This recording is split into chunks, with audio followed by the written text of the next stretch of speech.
Hello and welcome back. My name is Lauren, and today I am going to be looking at Rebecca Needs a Drink in the Afterlife. My poor beloved Rebecca. I adored her very much when I was watching Cyberpunk. If you want to see me react to those, you can go ahead and take a peek in the end. We'll have that linked. You can join our Patreon if you want to see those unedited. But in any case, I wanted to give this poor girl a drink. I wanted to see what our lovely friends at How to Drink would be able to make for her. So let us go delving back into Cyberpunk 2077 and give our girl what she truly I'm deserves. going back to Cyberpunk. I'm going to Edge Runners. I'm going to make a drink for Rebecca. Today on How to Drink, I'm going back to Cyberpunk. I'm going to Edge Runners. I'm going to make a drink for Rebecca. I'm going to 2077. We're going to make a drink for V, who did die and came back. And we are in.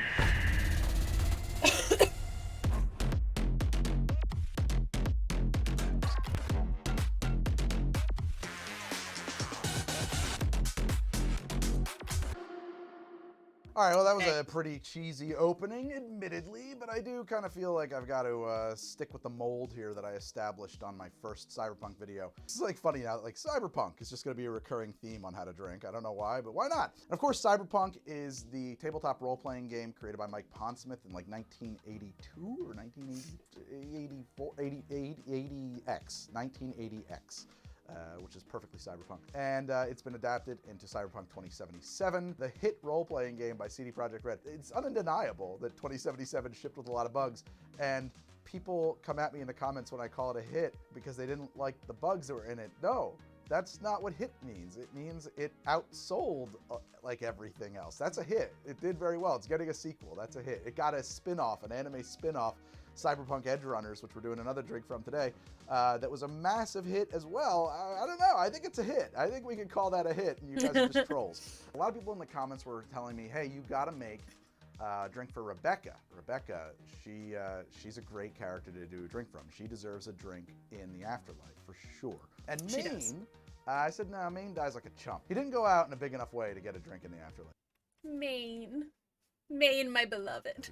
And somebody pointed out you should probably consider making a drink for V.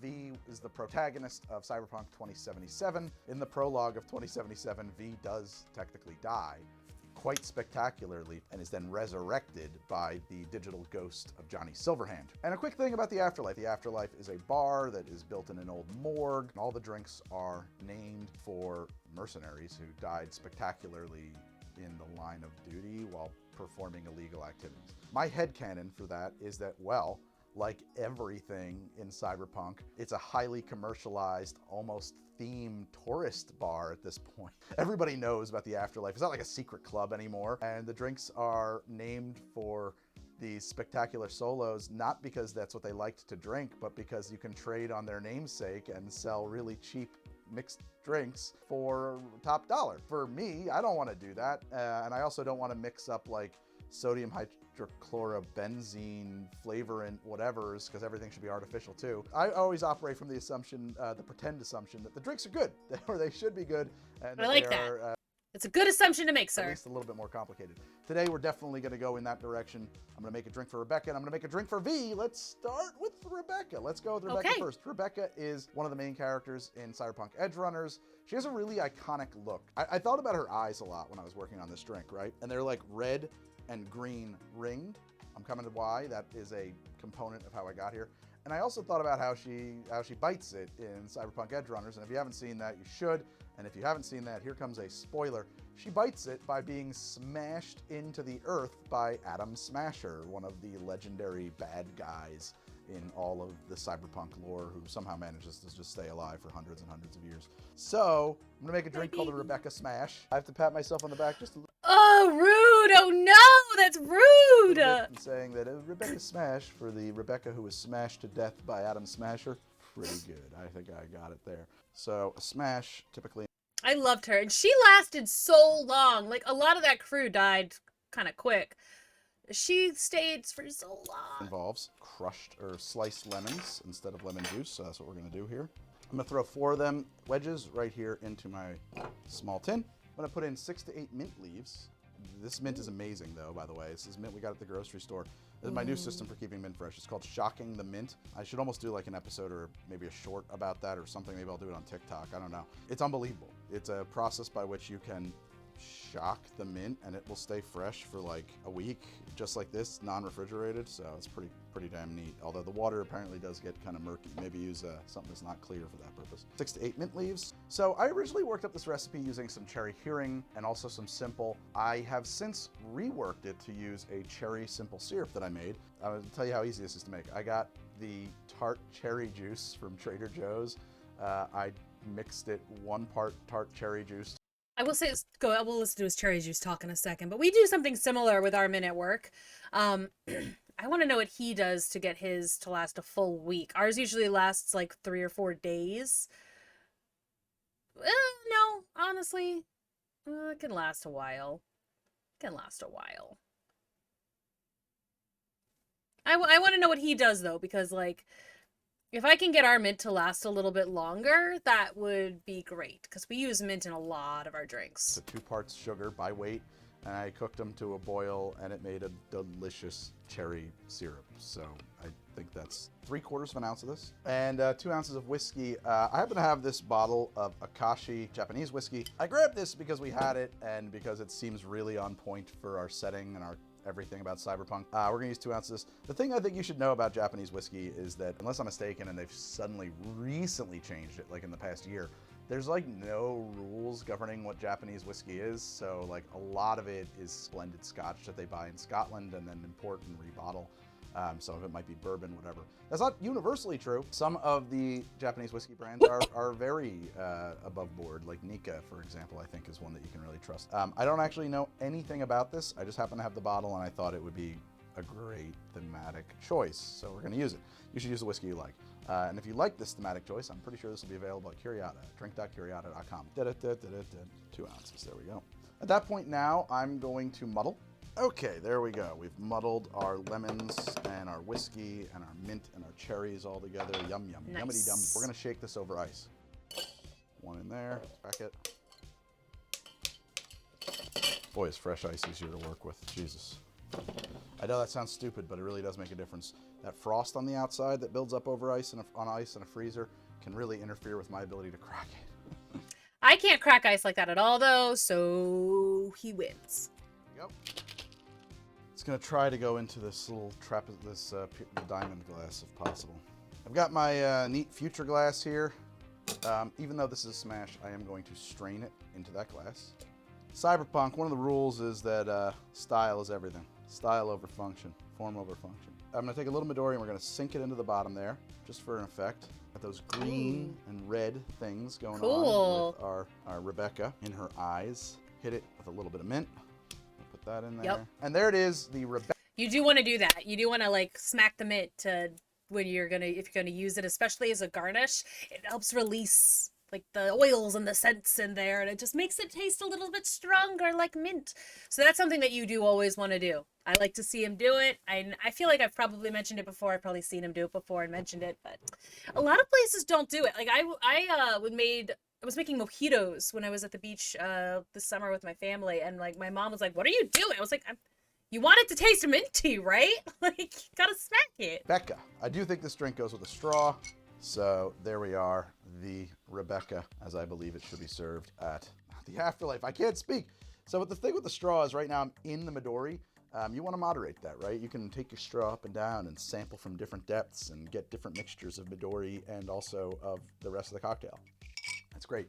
That is cool. That is a really well-balanced, tart, minty, cherry-y, whiskey-y smash. And actually you get little hints of the Midori kind of complementing the mint, which I know they're just green together, but they do actually really seem to work off of each other really well. The Midori adds this twist to it, this extra little bit of roundness, this extra sweetness. It's almost apple-ish, but I know it's a melon liqueur. I don't want to just tell you tastes like melon. It does taste like melon, but I somehow feel like that's not enough of a descriptor. Specifically, I think it's like a kind of a honeydewish flavor, by the way, as opposed to like a watermelon or a cantaloupe. I don't know any other melons, by the way. Rebecca, we hardly knew you. So right after this, I'm going to make a drink for V, the protagonist from Cyberpunk 2077. Hey, And I have not played any of Cyberpunk 2077, so I don't know anything about V. But Rebecca, my beloved, I've missed you. You were so great. I really, really loved her character in the show. But I feel like at the time when she died in the show, I was so caught up in like literally everything else. I was already just like, I was in nonstop tears that like whole episode. So I'm just like, it did. I feel like maybe it got lost in the sauce a little bit of all the nonsense, but my baby. So we're back from visiting with Corpo Greg, and we are moving on now to the V. This is a cocktail for a man who died and came back from the grave. Because, you know, V gets shot in the head, and then the ghost chip of Johnny Silverhand integrates itself into his DNA, his brain, and it wakes him up by poisoning his brain with it. Johnniness gets up in him. Which, by the way, I did a whole like dissertation last time about the core question about Cyberpunk is what is human being? What is humanity? What is free will? Cyberpunk 2077 right there gets right into that at the core of it. You know, we get into the question of what is an individual. I thought about that, right? I'd previously made a drink called the Johnny Silverhand, and it was based directly off of the recipe that was given in game. I'm making 2 drinks here, by the way, that there is no in-game, in-world recipe for, so I get to do whatever I want. Johnny Silverhand Nice. was a shot of tequila, some red chili powder, and with a cerveza on top, is how it's described. I made that as like a weird tequila beer float with a rim of chipotle powder. That drink, actually, I made that before the game came out. I'm very proud to say that CD Projekt Red saw it, liked it, changed the appearance of the in-game model to match mine. And to that end, I'm really sorry about all the launch bugs. You know, that was entirely my fault. That's the established drink for the Johnny Silverhand. And I had this idea of merging one drink and the Johnny Silverhand to be V's drink because of the idea that V and Johnny are merging after V gets shot, right? And of course, the first drink that came to mind for V was a corpse survivor.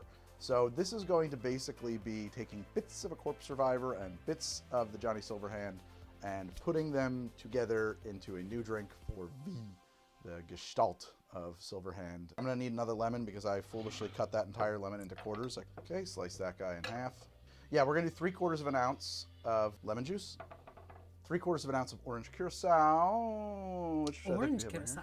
You can use Grand Marnier here too. Or you can swing by Curiata, drink.curiata.com, and pick yourself up a bottle of curacao right in the mail, direct to you. I need 3/4 of an ounce of Lily. I really do think I have to go to Curiata at some, like, I want to, I'll have to decide. Is it cheaper to go to Binny's or is it cheaper to do Curiata? Either way. Blanc.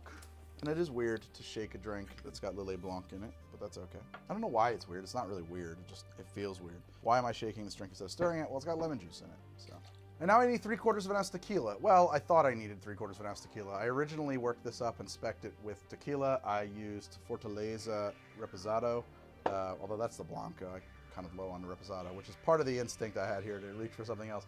The other thing is that I kind of started playing around with this mezcal. I think it's called Wa. Comes in a very cool Cyberpunk bottle. That is cool. Admittedly, part of my instinct here. But I was playing around. This is a really buttery, really smooth mezcal. It's not that much more mezcal-y than a nice tequila, to be honest. And I feel like it's going to make a very fun drink. And there's not really, I don't do enough. It kind of looks brutalist, or like I'm getting more like Star Wars vibes, I think, than Cyberpunk vibes.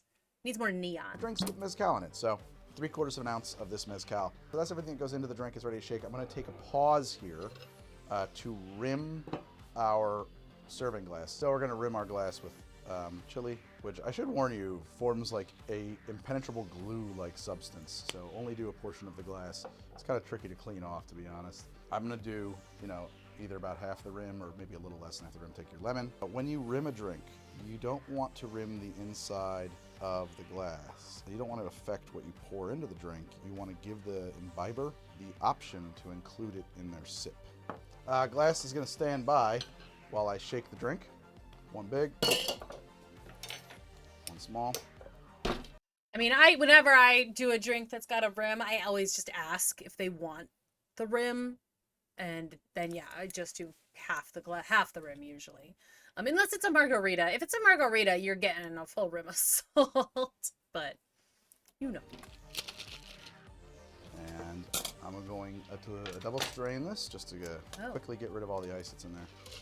I like the idea of floating a little Angostura across the top of this. There's another way to do that or something similar enough. This is an atomizer. It's actually the Jeffrey Morgenthaler atomizer. It's a lot like a misto, right? So you pump it up, you pressurize it. What I like about his, by the way, is that you can twist this, maybe not now that I've got it full, but you can basically color code it with different colors. I use red for Angostura. So you can have 4 of these, and they could all have different stuff in them. And just a little spritz, right? Here we go. There you go. There's the V with elements of both the Johnny Silverhand and a corpse survivor and a good splash of blood on the top of it from, I guess, all the blood that V spilled and also having his brains blown out. I like let's it. see how we did. That is an exciting drink. That'll wake you up. I think that's a mezcal corpse survivor is a good idea. If you take a little tongue of the chipotle too, it's really spicy. Chipotle. I've been called a boomer for calling it chipotle. Chipotle. Oh, chipotle. Chipotle. Yeah. Just make it doesn't fit in your mouth as easy. The boomer pronunciation is chipotle. That's what my mom Chipotle. Chipotle. No, chipotle. It's chipotle. How was he saying he said it? Chipotle? Chipotle just... Okay, I don't know. Maybe... Like, just say it like it's spelt. Chipotle. The lemon. Lillet. The mezcal. That mezcal, not a super It's the punchy rock, mezcal. the trouble. Means. Moderated here, you get just this perfect level, for me, smoky mezcal acrid, but you also still have the buttery agave notes that I so associate with a nice tequila.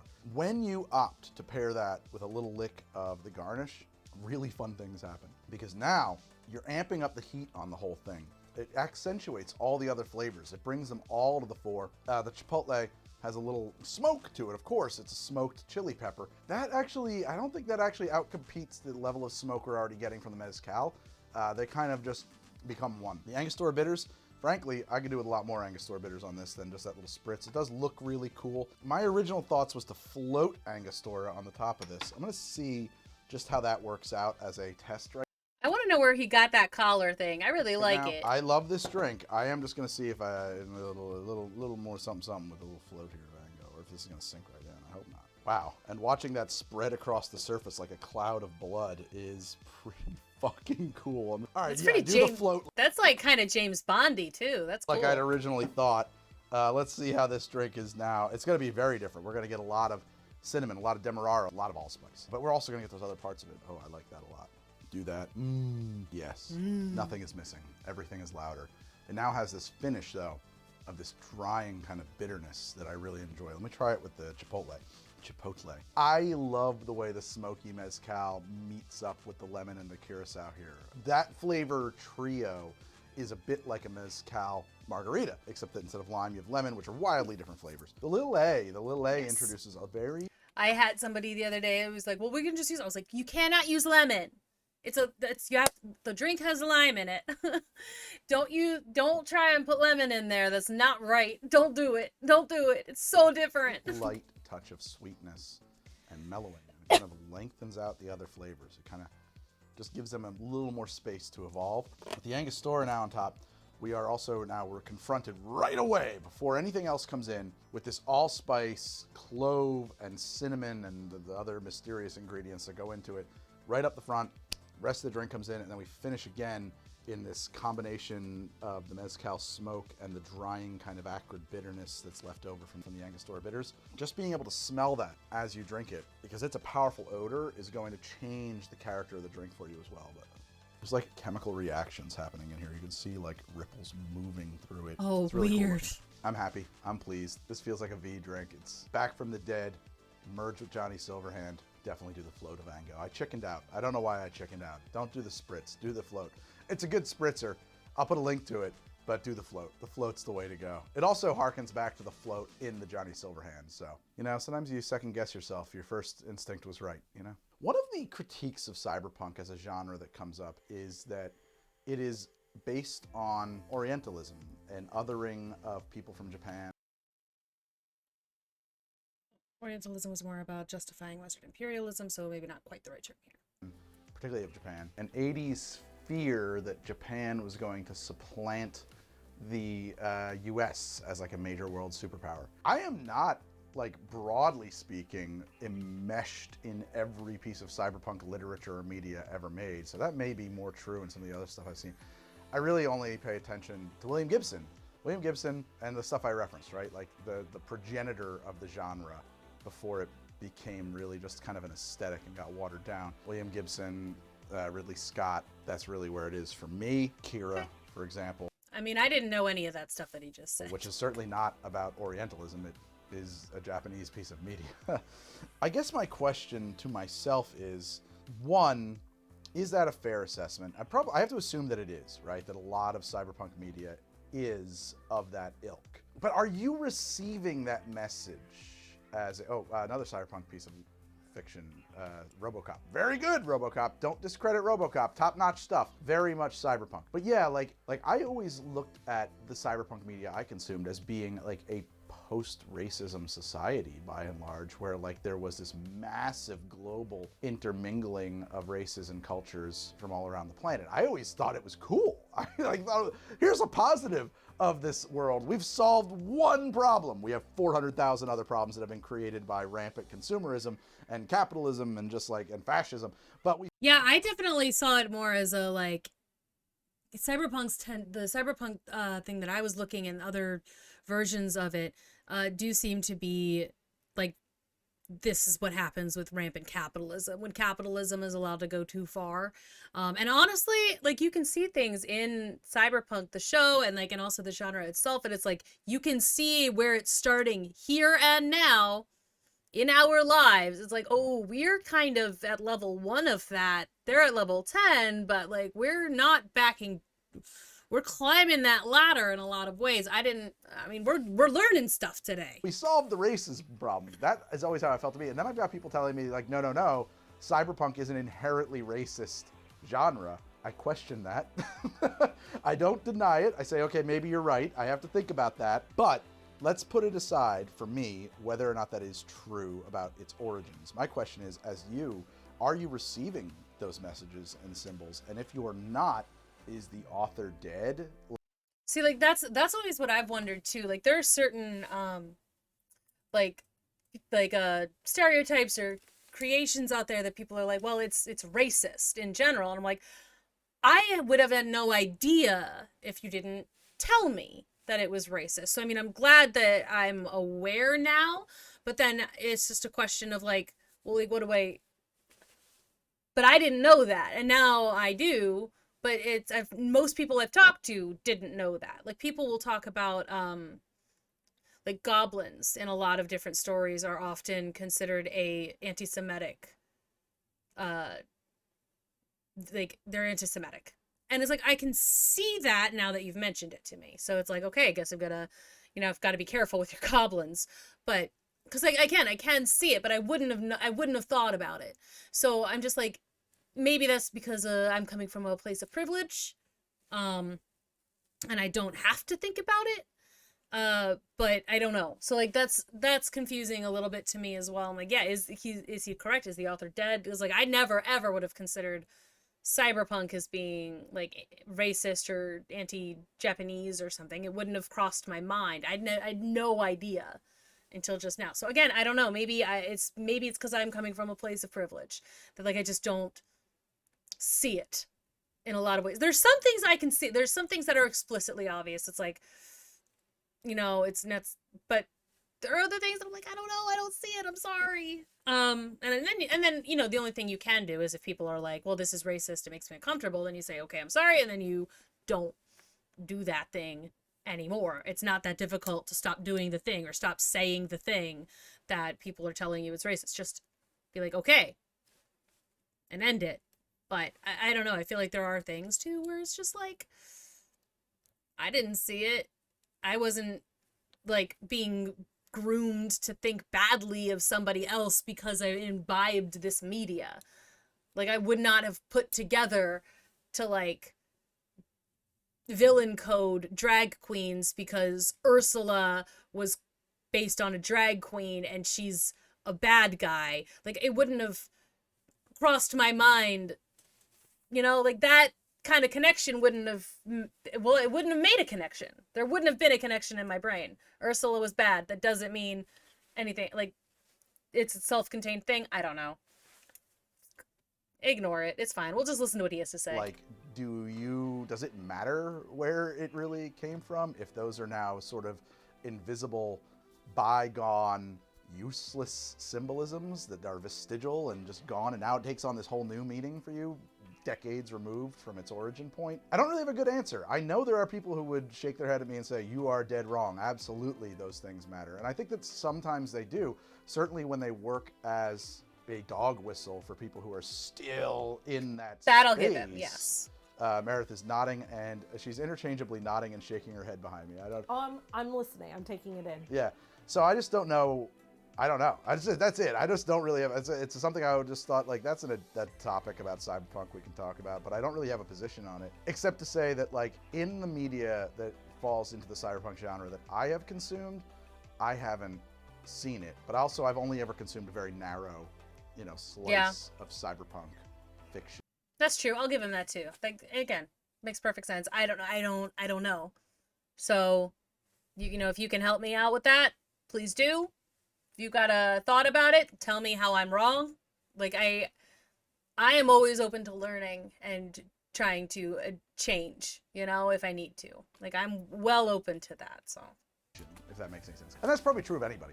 Like, there are very few people who have just been like, nope, every single thing, I'm on it. Like, there's a lot of stuff out there, You're down into the fan fictions too, Like, I don't know. I got what I got. What are your thoughts on that one, Meredith? Is Fifth Element cyberpunk? Great question. No, it's space fantasy. Fifth Element, by the way, really interesting thing. A lot of people may not be aware of this. It's strongly inspired by an animated sequence from the movie Heavy Metal, which, by the way, R.E. David, who is a regular in my Cyberpunk actual play, works for, and they made a film of it, from it, an anthology in the 70s with like 4 stories, 5 stories, whatever it is, and one of them is like, it's the Fifth Element. It's the first half of the Fifth Element, every part of that, with the cabbie and everything, and then, yeah. Like, even the visual motifs are like the same and stuff like that. Sorry. It's practically an anime. I would say no. I would say that the Fifth Element isn't really Cyberpunk. Meredith, have you seen many Cyberpunk movies? Have you seen RoboCop? Have you seen Akira? Have you seen Blade Runner? I haven't. That's why I asked. You haven't seen Blade I haven't seen any of those either. I haven't seen Blade Runner. Runner? Oh, no. Shocked because we went to film school together, not because I'm a film bro. This guy has an eclectic past. Huh. He's repossessing cars. He went to film school. All sorts of interesting things with this guy. But I have also not seen Blade Runner. No, I've seen Blade Runner. Okay, you've seen Blade Runner. I haven't seen RoboCop. That's kind of why I asked about Fifth Element, because I felt like maybe that would be my point of reference here. Okay. But yeah, Blade Runner is really my point of reference, and Okay. no, I have not seen RoboCop. Oh, wow. You definitely haven't seen Lawnmower Man, have you? No. We should check out all that stuff on the podcast called Midnight Local, which is available at But not Lawnmower Man. Midnight Local, or wherever you get your podcasts. I don't know. What are your thoughts, though, on the whole, like, do those things matter if you're that far removed from the time and place when those symbols were injected into something, assuming they were there to begin with? I guess I always reacted the same way you did. That's why I asked about Fifth Element, because there's a lot of the, like, anything that takes place far in the future, the Eastern and the Western cultures have intertwined. And I sort of took that in the same way you did. That's like, well, we're a global society, everyone's connected, so of course these things are gonna bleed into each other. But I guess another interpretation of that is like Eastern consumerism has taken over. Yeah, maybe that's on you. Maybe that's on the viewer, just be like, Maybe. Man, I guess if you're like a racist, you would see that and be like, God dang it, where are the Americans at? I don't know, maybe. Well, that's it for this episode of How to Drink. We did another Cyberpunk. I don't know what else we're going to do from Cyberpunk. I know people want me to do Maine. I'm sure we'll find more things. There's a sequel coming out to 2077. That's good news for me. I'm sure there'll be more Edge Runner since it was such a hit on Netflix. It was a hit. Actually, I'm not If there's more Edge Runners, I'll watch more Edge Runners. sure of anything with Netflix. They seem to cancel whatever they feel like. But thank you guys so much for watching. I have done an episode on Johnny Silverhand. I've done an episode on Jackie Wells. I've done an episode on David Martinez, and now Rebecca and V. There's a lot of Cyberpunk content here on How to Drink. I'm going to put it up there. I'm going to put it in the pinned comment. I'm going to put it up there, all around. But I've also been making the show for a long time, and if you like this show, you can check out the other episodes. Going once, going twice, going 3 times, 4 sold. Thank you for coming on down to How to Drink, and we'll see you bing, bang, bing, bing, on another episode of How to Drink. Boom, boom, bang, bang, bang. Okay. Well, if y'all want me to look at the David Martinez one, I'll do that too. Because like I said, I've seen the Cyberpunk show. I'm trying to figure out different things to put on this channel that are not just specifically anime reactions. I'm trying to look and find things that are adjacent to that as well. So that way you can get a little bit more of a rounded experience here. And you can see some more stuff, some new things, and things that are not, if you are not a patron, things that are not going to be like heavily edited, so that way you can actually still watch a full video as well. Although we would appreciate it if you joined our Patreon. It really does help us, and it allows me to do stuff like this. So yeah, if you want me to check out the David Martinez one, let me know. If there's anything else in this sphere that you want me to look at, go ahead and let me know in the comments below, and I will see you all in the next video. Thanks, bye.